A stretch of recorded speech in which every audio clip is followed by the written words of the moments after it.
तो पिछले एपिसोड में हमने देखा कि टिएनमिंग पहाड़ी पर क्लाइंब करते हुए गैलरी की तरफ जा रहा था। दरअसल उसको मालूम नहीं था, लेकिन गैलरी में बहुत सारे ट्रैप्स बिछे हुए थे जिनको छूते ही वो जान से मारा जाएगा। जबकि यहाँ दूसरी तरफ शायू बड़ी तेजी के साथ टिएनमिंग को बचाने के लिए निकल जाता है। अब आगे तो नेक्स्ट एपिसोड बिल्कुल उसी सीन से शुरू होता है जहां टिएनमिंग एक बेल से झूलते हुए उस गैलरी तक पहुंचने की कोशिश कर रहा था। अब यहां काफी ज्यादा नाकामियों के बाद वो अपना इरादा बना ही लेता है कि चाहे इस बार कुछ भी हो जाए मैं उस गैलरी तक पहुंच कर ही रहूंगा। तो इसीलिए वो एक बेल से बड़ी तेजी के साथ झूलते हुए एक ऊंची और खतरनाक छलांग लगाता है, जिसमें अगर उसने गैलरी को ना पकड़ा तो वो मारा जाएगा। पर लकीली वो किसी तरह उस गैलरी के पिलर को पकड़ने में कामयाब हो जाता है। लेकिन तभी हम देखते हैं कि वो कोई पिलर नहीं बल्कि एक ट्रैप था जो कि अभी एक्टिवेट हो गया है। उस ट्रैप के दोनों खतरनाक कांटेदार साइड्स टिएनमिंग को कुचलने के लिए क्लोज हो जाते हैं, जिस पर उसकी चीख की आवाज मास्टर गाइनी और बाकी सबको सुनाई दी। कैप्टन टाइची टिएनमिंग की चीख सुनने के बाद कहते हैं कि ये तो उसी बच्चे की आवाज है, जबकि गाओ जियानली खड़ा होकर कहता है कि ये दुनिया बहुत जालिम है, टिएनमिंग तुम्हें अपनी जान खुद ही बचानी होगी। जीनू भी टिएनमिंग के लिए थोड़ा परेशान हो जाती है, लेकिन अभी उनके सामने और भी कई सारे मसले हैं। इसके बाद हम दोबारा से टिएनमिंग को देखते हैं जो कि मरने से बस जरा सा बचा था। अगर यहाँ शायू वक्त पर आकर इस ट्रैप को ना रोकता तो आज तो टिएनमिंग जान से मारा जाता। यहाँ टिएनमिंग भी अपनी मौत को इतनी ज्यादा करीब से देखने के बाद डर के मारे कांप रहा होता है। तभी मिस रोंग उसे कॉलर से पकड़कर ट्रैप से बाहर निकाल लाती है। बाहर आने के बाद आखिर टिएनमिंग थोड़ा सुकून की सांस लेता है, क्योंकि वो आज 3 बार मरते बढ़ते बचा। शायू टिएनमिंग से कहता है कि तुम बहुत लकी हो जो मैंने वक्त पर आकर तुम्हें बचा लिया, वरना तो पता नहीं कि मैं तुम्हारी बॉडी के इतने सारे सुराख कैसे बंद करता।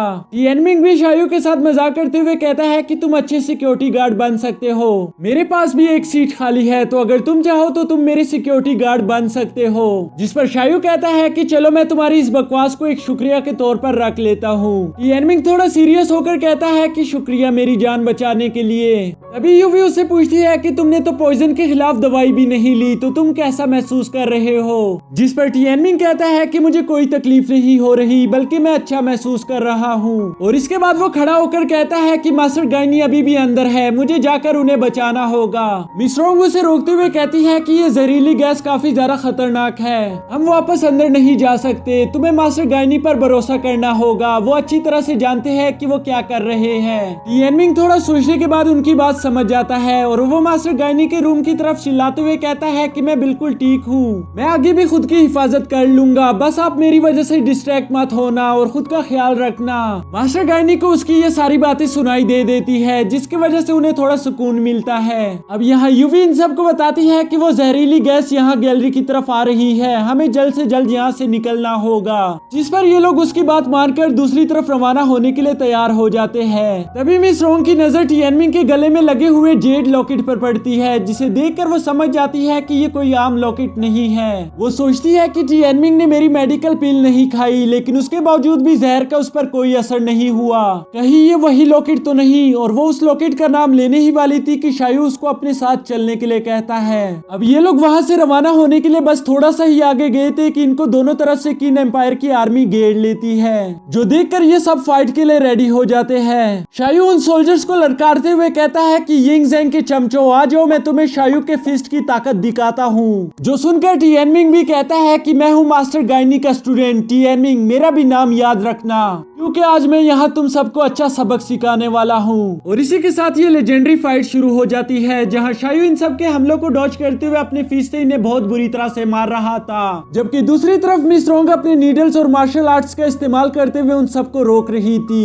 यहाँ हमें मिस रोंग और शायू के एक्स्ट्रा ऑर्डिनरी स्किल्स की वजह से एक अमेजिंग फाइट देखने को मिलती है, जिसमें ये दोनों मिलकर किन एम्परर की आर्मी को पटक पटक कर मार रहे थे। तभी टिएनमिंग भी एक मरे हुए सोल्जर की तलवार उठा लेता है ताकि वो यूवी को प्रोटेक्ट कर सके, लेकिन वो एक अकेले सोल्जर तक को रोक नहीं पाता, जो उसे लात मारकर पीछे गिरा देता है। टिएनमिंग सोचने पर मजबूर हो जाता है कि ये सोल्जर तो काफी ज्यादा ताकतवर है, या मैं ही कुछ ज्यादा कमजोर हूँ, क्योंकि उस सोल्जर के एक ही हमले की वजह से टिएनमिंग के हाथों में दर्द हो रहा था। अब वो सोल्जर दोबारा से यूवी पर हमला करने लगता है, लेकिन मिस रोंग वक्त रहते ही उसे नीडल से मारकर नीचे गिरा देती है। मिस रोंग डरी हुई यूवी से पूछती है क्या तुम ठीक हो, तुम्हें कुछ हुआ तो नहीं। जिस पर यूवी कांपते हुए कहती है कि हाँ मैं ठीक हूँ। इसके बाद हम देखते हैं कि एक सोल्जर ने दोबारा से टिएनमिंग पर हमला करना शुरू कर दिया था। टिएनमिंग उस सोल्जर के हमलों से बचने की कोशिश करता है, लेकिन थोड़ा सा ही आगे जाने के बाद वो उसके सामने गिर गया था। वो सोल्जर टिएनमिंग के सामने खड़ा होकर उसे मारने ही वाला था कि तभी शायू पीछे से आकर उसे एक बार फिर से बचा लेता है। यहाँ टिएनमिंग सोचने लगता है कि आखिर ये लोग इतने ज्यादा ताकतवर कैसे है। मास्टर गाइनी के सामने तो ये लोग काफी वीक थे।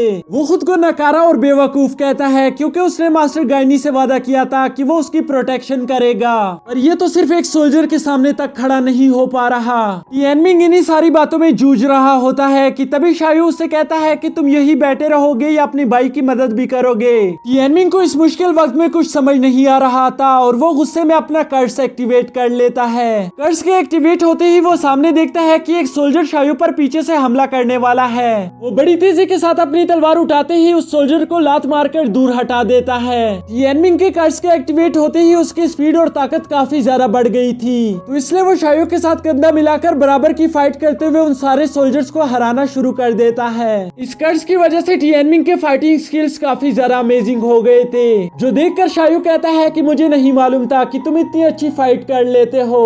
अब अचानक ये दोनों देखते हैं कि एक सोल्जर यूवी पर पीछे से हमला करने वाला था, तो शायू बड़ी तेजी के साथ जाकर उसे एक जोरदार पंच करता है। वो सोल्जर अभी हवा में ही था कि टिएनमिंग भी उसे एक बहुत पावरफुल हिट देता है। टिएनमिंग खुद की इतनी ज्यादा स्ट्रेंथ देखने के बाद काफी ज्यादा शॉक हो जाता है, क्योंकि उसे मालूम नहीं था कि वो अचानक से इतना ज्यादा पावरफुल कैसे हो गया है। तभी शायू उसके साथ मजाक करते हुए कहता है तो मेरे साथ रह रहकर तुमने भी फाइट करना सीख लिया, जिस पर टिएनमिंग कहता है तुमने सही कहा, लेकिन मैं तुमसे बेहतर फाइटर हूँ, तो इसलिए तुम्हें डरने की कोई जरूरत नहीं, मैं तुम्हारी हिफाजत करूंगा। जो सुनकर शायू कहता है कि तुम मजाक अच्छा कर लेते हो, मुझे किसी की प्रोटेक्शन की जरूरत नहीं। और तभी ये दोनों देखते हैं कि किन एम्पायर के और भी ज्यादा सोल्जर्स आ रहे थे, जिन्हें देखकर शायू कहता है कि अब अपनी असली ताकत दिखाने का मजा आएगा।